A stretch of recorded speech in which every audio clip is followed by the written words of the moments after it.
দেখে নেব 24শে ডিসেম্বর আপনাদের দিন কেমন যেতে চলেছে। Death, okay,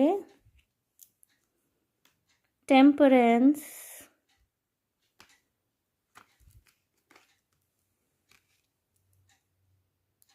page of cups এবং দ্য স্টার। ওকে, আপনাদের কিন্তু মেজর আরকানা কার্ডস এসছে বেশিরভাগ, সুতরাং কোনো মেজর ইভেন্ট এই দিন আপনাদের জীবনে ঘটতে পারে। ব্যক্তিগত সম্পর্কের ক্ষেত্রে হতে পারে, প্রেম এলো আপনাদের জীবনে, কেউ আপনাদের প্রপোজ করতে পারে, বা আপনি হয়তো নিজের ক্রাশকে এই দিন প্রপোজ করলেন। দিনটি শুভ, প্রপোজ করলে পরে পজিটিভ আনসার পাওয়ার সম্ভাবনা খুব বেশি। জীবনে খুব সুন্দরভাবে ব্যালেন্স করতে পারবেন। হয়তো আপনার পুরনো ধ্যান ধারণা, মানসিকতা বা পুরনো চিন্তা ভাবনার থেকে বেরিয়ে আপনি নতুন করে জীবনটাকে উদযাপন করতে শিখলেন। এই দিন গুড নিউজ পেতে পারেন বন্ধুরা। All the best.